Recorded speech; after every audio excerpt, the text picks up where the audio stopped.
Movie का start होता है कुछ डॉक्टर्स को दिखाते हुए जो कि ऐसी मेडिसिन बना रहे होते हैं जिनसे सोल्जर्स को ज्यादा पावर दी जा सके ताकि वो कंट्री को अच्छे से डिफेंड कर सकें। लेकिन मेडिसिन बनने की जगह एक बहुत ही खतरनाक वायरस बन जाता है और ये उनकी सबसे बड़ी गलती होता है। आहिस्ता आहिस्ता ये वायरस लोगों में फैलने लगता है। अब जो लोग ठीक बच जाते हैं यानी जिन पर वायरस का असर नहीं होता वो उन लोगों को मारने की कोशिश करने लगते हैं जो कि इस वायरस से इन्फेक्टेड होते हैं। तभी हम एक औरत को देखते हैं जिसको ये वायरस लग जाता है और नॉर्मल लोग उसे मारने की कोशिश करते हैं लेकिन वो वहाँ से भाग जाती है ये सोचते हुए कि हमारी भी फीलिंग्स होती हैं, ये हमारी गलती नहीं कि हम वायरस से इन्फेक्टेड हो गए। वो प्लान करती है कि वो अपने ही जैसे लोगों को बचाए जो कि वायरस से लड़ रहे हैं उससे इन्फेक्टेड होकर भी। फिर यहाँ से सीन चेंज होता है एक आदमी की तरफ जो कि बहुत ज्यादा क्रूअल होता है। वो सामने लोगों से मीटिंग कर रहा होता है कि मैंने एक ऐसा वायरस ऑर्डर कराया है जो कि उन लोगों को मार डालेगा जो पहले से ही वायरस से इन्फेक्टेड है। इसकी वजह से हमें बहुत फायदा होगा।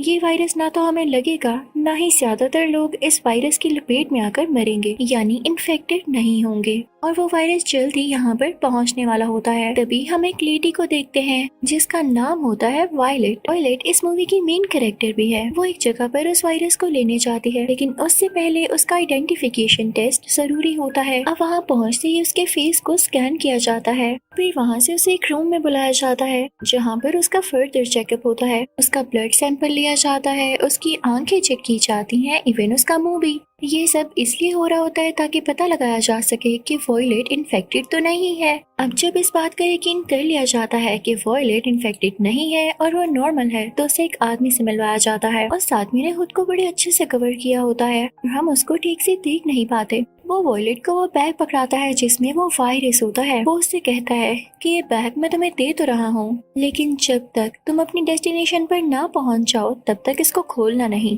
वरना बहुत बुरा होगा। अब वॉयलेट कहती है मैं इस बैग का ध्यान रखूंगी, आप फिक्र नहीं करें। उसके बाद वो बैग लेके वहाँ से चली जाती है। उसके जाने के कुछ ही मिनट्स बाद वहाँ पर एक और लड़की आती है जो कि कहती है कि मेरा नाम वॉयलेट है। लेकिन उसे बताया जाता है कि आप तो थोड़ी देर पहले आई और आप वायरस से भरा हुआ बॉक्स ले गई हैं। तो वो कहती है ये कैसे पॉसिबल है, मैं अभी आ रही हूँ और मैं ही रियल वॉयलेट हूँ। इसी के साथ वहाँ पर अलार्म रिंग होने लगता है। वहाँ पर वो जो पहले वॉयलेट आई थी वो आकर उन लोगों से लड़ने लगती है। वो उनसे काफी ज्यादा फाइट करती है। वो सब चिल्लाने लगते हैं कि अगर ये नकली वॉयलेट थी तो इसे अंदर कैसे आने दिया गया और जब इसका फेस स्कैन हो रहा था तब ये पकड़ी क्यों नहीं गई। तो उनको कोई बताता है कि ये स्पाई बहुत इंटेलिजेंट होते हैं, हर चीज को कॉपी कर सकते हैं। अब सवाल ये उठता है कि जब इसका ब्लड सैंपल लिया गया और सारा कुछ स्कैन किया गया तो इन्फेक्टेड क्यों नहीं निकली जबकि ये वायरस से इन्फेक्टेड थी। तभी उस नकली वॉयलेट के मुंह से एक डिवाइस बाहर आती है जिस डिवाइस ने उसकी बॉडी में कुछ ऐसे चेंजेस कर दिए जिसके बाद यही फील हुआ कि वो इन्फेक्टेड नहीं है बल्कि उसका ब्लड बिल्कुल नॉर्मल और ठीक है। साथ ही वो अपनी ग्रेविटी डिवाइस को ऑन करती है। अब उसके पाँव जमीन पर नहीं लग रहे थे बल्कि वो हवा में चल रही थी और उसके लिए वहाँ से एस्केप करना काफी आसान हो गया था। वहाँ पर वो काफी ज्यादा लोगों को मारने लगती है और फिर छत यानी रूफ टॉप पर चली जाती है। लेकिन उसके पीछे यहाँ के आदमी भी आ जाते हैं लेकिन वो जरा नहीं डरती और अपनी स्वॉर्ड से सबको मार डालती है। फिर उसके बाद अपनी बाइक लेके वहाँ से भाग जाती है। उसके साथ वो बैग भी होता है जिसमें वो वायरस था। ये वही लड़की होती है जो कि अपने जैसे इन्फेक्टेड लोगों की जान को बचाना चाह रही होती है और इसीलिए ये वायरस वाला बैग उठाकर लाई थी। अब रास्ते में जब वो उस बैग को खोल कर देखती है कि इसमें वो वायरस है भी या नहीं तो वो हैरान रह जाती है ये देखकर कि उस बैग में वायरस की जगह कोई बच्चा होता है। ऐसे लग रहा था जैसे उस बच्चे की अपर बॉडी हो उसमें। उसको देख के काफी डर जाती है और अपनी टीम के पास आती है। हम जब इस बच्चे को देखती है तो वो कहती है कि इन लोगों ने एक चाल चली है। इनफैक्ट इस बॉक्स में एक वायरस नहीं था, ये बच्चा ही है जिसको यूज करके ये हमारे अगेंस्ट चलेंगे और हमें मारेंगे क्योंकि इस बच्चे से वो एंटीडोट बनाएंगे जो हम पर यूज कर देंगे। और तुम्हें क्या लगता है कि उसके बाद हम जिंदा रह सकेंगे? इसलिए हमें इस बच्चे को ही खत्म करना होगा। तो वॉयलेट कहती है तुम लोग बच्चे को कैसे मार सकते हो? यहाँ पर मैं आपको बता दूं कि यही असली वॉयलेट है जो कि हमने स्टार्टिंग में देखी थी क्योंकि यही अपनी टीम और अपने जैसे लोगों को बचाना चाहती थी। लेकिन अब यहाँ इसी के लोग इसके अगेंस्ट हो जाते हैं। वो कहते हैं कि देखो तुम्हारा पर्पस यही था कि तुम अपने जैसे लोगों की जान बचाओ तो हम वही तो करने जा रहे हैं इस बच्चे को मार के। तो वॉयलेट कहती है मैंने कब कहा कि खुद को बचाने के लिए किसी की जान लो? मैं तो बेसिकली इस चीज के अगेंस्ट थी कि किसी की भी जान ली जाए चाहे वो हम हो या कोई और। तो उसकी टीम कहती है तो ठीक है मिस वॉयलेट, आप हमें छोड़कर जा सकती हैं। वॉयलेट कुछ नहीं कहती और चुपचाप वहाँ से चली जाती है, लेकिन वो काफी ज्यादा क्लेवर और वाइस होती है। वो चुपके से उस बच्चे को अपने साथ ले गई थी। उस बच्चे को रिप्लेस करने के लिए वहाँ पर एक प्रोजेक्टर फिल्म चला दी गई थी ताकि ऐसा लगे कि वो बच्चा अभी भी वहाँ पर है। और जब उसकी टीम उस बच्चे को मारने लगती है तो उन्हें पता चलता है कि ये तो फेक है। वॉयलेट के पीछे जाते हैं और उस पर काफी गुस्सा होते हैं कि तुम्हारी इतनी हिम्मत, हम इस बच्चे को मार सकते हैं तो क्या तुम्हें नहीं मार सकते। वहाँ पर वॉयलेट उस बच्चे से उसकी इन्फॉर्मेशन लेती है, लेकिन वो बच्चा खामोश रहता है। अब वॉयलेट इस बच्चे को सीधा उसी ऑनर के पास लेकर आती है, जो कि मीटिंग में ये कह रहा था कि वो वायरस जल्दी मुझ तक पहुँच जाएगा और मैं बाकी लोगों को खत्म कर दूंगा। वॉयलेट उससे पूछती है कि तुमने ये बच्चा ही क्यों बनाया या इसको यूज करके एंटीडोट क्यों बनाना था। तो वो आदमी कहता है ये तो सिर्फ तुम लोगों को ट्रैक करने का एक बहाना था, और रही बात इस बच्चे की तो ये मेरा अपना बेटा है, इसे मुझे लौटा दो। तो वॉयलेट कहती है हरगिज़ नहीं। वो उस बच्चे को अपने साथ गाड़ी में कहीं ले जाती है। उसके पीछे उसकी टीम भी लगी होती है, लेकिन वो उनको हिट करती है। वॉयलेट की टीम उस पर काफी ज्यादा शूट करने लगती है, लेकिन वॉयलेट जैसे तैसे करके उस बच्चे को अपने साथ एक जगह पर ले आती है। वो बच्चा सारा रास्ता कुछ नहीं बोलता। वॉयलेट उससे बात करने की काफी कोशिश करती है, लेकिन वो काफी मिस्टीरियस लग रहा होता है, या हो सकता है वो बेचारा डरा हुआ हो। अब वॉयलेट सोचती है कि वो इसे अपने एक दोस्त के पास लेकर जाएगी जो कि साइंटिस्ट है और हो सकता है कि इसके बारे में कुछ बता सके। अब वो साइंटिस्ट इस बच्चे का ब्लड सैंपल लेता है। जब इस सैंपल की रिपोर्ट सामने आ जाती है तो सब हैरान रह जाते हैं, क्योंकि ये बच्चा वायरस को क्योर करने के लिए नहीं था, ना ही इसकी बॉडी में कोई ऐसा एंटीडोट था जिसको यूज करके वायरस को क्योर किया जा सके, यानी इन्फेक्टेड लोगों को ठीक किया जा सके। बेसिकली इस बच्चे के फादर ने, यानी उस कंपनी के ओनर ने इस बच्चे में एक ऐसी चीज डाल दी थी जो कि नॉर्मल लोगों पर यूज करके उन्हें इन्फेक्टेड किया जाए, यानी उसने अपने ही बेटे को यूज किया दूसरे लोगों को इन्फेक्टेड करने के लिए। लेकिन अब ये उसका प्लान बीच में रह गया था। और रही बात कि उसने ऐसा किया क्यों, तो वो अच्छा बनना चाहता था अपनी मेडिसिन दूसरे लोगों को बेच के, क्योंकि जब बहुत सारे लोग इन्फेक्टेड हो जाते तो वो ऐसी मेडिसिन इंट्रोड्यूस करवाता जो सब वायरस और वायरस से इन्फेक्टेड लोगों को ठीक कर सकती थी, जिसकी वजह से उसका काफी नाम होता और वो काफी प्रॉफिट भी कमाता। आप समझ आई बात? तो ये सुन के वॉयलेट भी काफी हैरान हो जाती है। तो वॉयलेट कहती है कि यानी ये बच्चा हमारे किसी यूज का नहीं, हमें इससे खतरा नहीं है, तो मैं इसको छोड़ देती हूँ। अब वो बच्चा यहाँ पहली बार बोलता है और कहता है कि मेरा नाम सिक्स है, क्योंकि मैं इस सारे प्रोजेक्ट का 6th एक्सपेरिमेंट हूँ। तो वॉयलेट उसे जाने का कहती है, तो वो बच्चा वहाँ से नहीं जाता। तो वॉयलेट उसे कहती है जाओ खाओ पियो। वो वहाँ से दूर चली जाती है। तभी उसे पता चलता है कि पुलिस ने किसी बच्चे को पकड़ लिया है। जब वो जाकर देखती है तो वो यही बच्चा होता है। वॉयलेट कहती है कि अगर मैंने इसे खुद से दूर किया तो पुलिस इसे पकड़ लेगी और इसे मार डालेगी। जब उन्हें भी सारी स्टोरी का पता चलेगा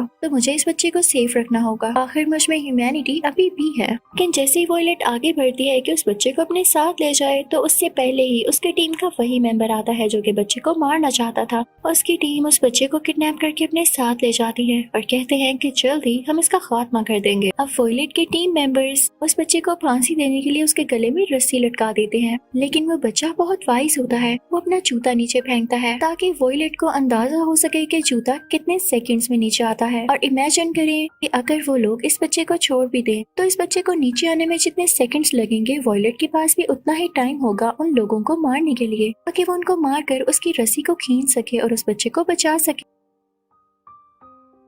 कि ऐसा ही होता है, लेकिन इस चीज की खबर बाकी लोगों को नहीं होती। वॉयलेट उनसे कहती है कि मैं तुम लोगों को मार डालूंगी। तो वो लोग आगे से कहते हैं कि अगर हमें मारा तो इस बच्चे को भी कोई नहीं बचाएगा, हम इसकी रस्सी छोड़ देंगे। तो वॉयलेट को तो पता होता है कि मैं इस बच्चे को बचा लूंगी। वो कहती है ठीक है, कोई मसला नहीं, छोड़ दो इस बच्चे की रस्सी को। वो लोग ऐसा ही करते हैं और तभी वॉयलेट काफी ध्यान से उन सब लोगों को मार डालती है। वो अपनी स्वर्ड का परफेक्टली यूज करती है। यहाँ पर सारे लोग मारे जाते हैं। वॉयलेट जल्दी से उसी टाइम के अंदर ही उसकी रस्सी पकड़ लेती है, जिससे वो बच्चा बच जाता है। अब वहाँ से वॉयलेट कॉल करती है उसी आदमी को जो कि इस बच्चे का बाप होता है। वॉयलेट कहती है कि मैं इस बच्चे को लेकर आ रही हूँ, तो मुझे अपनी लोकेशन बताओ। अब वो आदमी से अपनी लोकेशन बताता है और वॉयलेट वहाँ पर जाती है। तो वहाँ पर काफी सिक्योरिटी होती है, लेकिन वॉयलेट वहाँ पर लोगों को देख के नहीं डरती। अपनी स्वर्ड निकालती है और कहती है कि मैं लड़ूंगी उन सब से जो मुझसे लड़ना चाहते हैं। तो वो आदमी कहता है तुम इन सब से लड़ोगी, कितनी मासूम हो तुम। अब वहाँ के लोग वॉयलेट पर फायरिंग करना शुरू करते हैं और उसकी गाड़ी को तबाह कर देते हैं। अब जब वो कंपनी ओनर आगे बढ़ता है वॉयलेट पर अटैक करने के लिए, तो उसे पता चलता है कि असली वॉयलेट नहीं है, बल्कि उसका रिफ्लेक्शन है जो कि एक प्रोजेक्टर के थ्रू यहाँ पर लाया गया है। उसे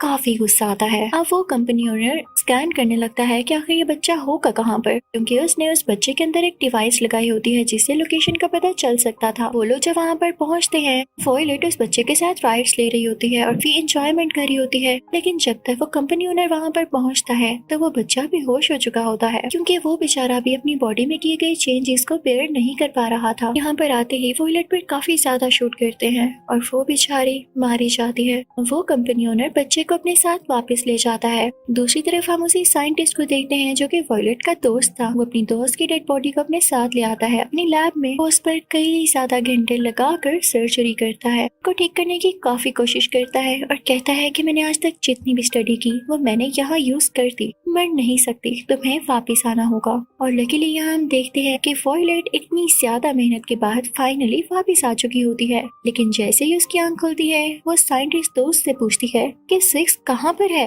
मुझे उसके पास लेकर चलो। उसका दोस्त उसे कहता है कि अगर मैं तुम्हें एक सजेशन दूं तो तुम अकेली उनसे लड़ तो सकती नहीं हो, और ना ही वो बच्चा तुम्हारा कुछ लगता है, तो छोड़ो उसको, तुम सिर्फ अपनी जान की परवाह करो। तो वॉयलेट कहती है नहीं है मुझे अपनी जान की परवाह, मुझे बचाना है उस बच्चे को, तुम्हारे पास जितने भी वेपन्स हैं वो मुझे दो और मैं वहाँ जा रही हूँ। जब वॉयलेट वहाँ पर पहुँचती है तो देखती है कि वो लोग उस बच्चे पर कोई एक्सपेरिमेंट कर रहे हैं। वो बच्चा यानी सिक्स बेहोश पड़ा हुआ है और उस कंपनी ओनर के लिए वो बच्चा किसी एक्सपेरिमेंट से ज्यादा कुछ नहीं था, बहुत जालिम था। वो उसकी बॉडी में कुछ चेंजेस कर रहा होता है ताकि उसकी बॉडी में रखा गया वायरस बाहर निकाल ले और नॉर्मल लोगों को वैसे ही मार डाले, यानी जो इन्फेक्टेड नहीं है। फिर जो इन्फेक्टेड है उन्हीं को वो अपनी मेडिसिन बेचे। तभी वहाँ पर वॉयलेट आ जाती है और सब पर शूट करने लगती है। वो इतनी ज्यादा ब्रेव होती है कि एक एक करके सबको मार डालती है। अब आखिर में बचता है वही कंपनी ओनर। वॉयलेट बढ़ती है उसी कंपनी ओनर की तरफ ताकि उसका भी खात्मा कर सके। अब वो कंपनी ओनर इससे पहले कि वॉयलेट उसके पास आती उससे कहता है मैं भी तुम्हारी तरह इन्फेक्टेड हूँ, मुझ में भी वही पावर्स हैं जो कि तुम में है, मैं तुम्हारा मुकाबला कर सकता हूँ, लेकिन मैंने ये सिर्फ इसलिए दुनिया से छुपाया कि अगर लोगों को पता चल जाता कि मैं भी इन्फेक्टेड हूँ तो लोग मुझसे मेडिसिन न खरीदते, और अगर लड़ना चाहती हो तो आओ, मैं तैयार हूँ। यहाँ पर उन दोनों में काफी ज्यादा फाइट होती है। वॉयलेट उसे काफी बुरी तरह से मारने लगती है और फाइनली वो आरपी आ जाता है जब वॉयलेट उस कंपनी ओनर को मारने में कामयाब यानी सक्सेसफुल हो ही जाती है। वॉयलेट बहुत खुश होती है कि उसने इस कंपनी ओनर को मार दिया और मासूम लोगों की जान बचा ली। साथ ही वो जाती है सिक्स के पास यानी उसी बच्चे के पास। बच्चा भी अब अपनी होश में था। वॉयलेट फौरन से उसे बाहर खुली हवा में ले आती है और कहती है बच्चे तुम ठीक हो? तो वो बच्चा कहता है जी बिल्कुल ठीक हूँ। अब उस बच्चे में वो वायरस भी नहीं था क्योंकि कंपनी ओनर वो पहले ही निकाल चुका था, इसलिए अब इस बच्चे से भी किसी को कोई खतरा नहीं था। वॉयलेट बहुत खुश होती है क्योंकि न अब कोई इन्फेक्टेड लोगों को मारेगा और ना ही नॉर्मल लोगों को। यहीं पर ये मूवी अच्छे से एंड होती है। Thank you for watching.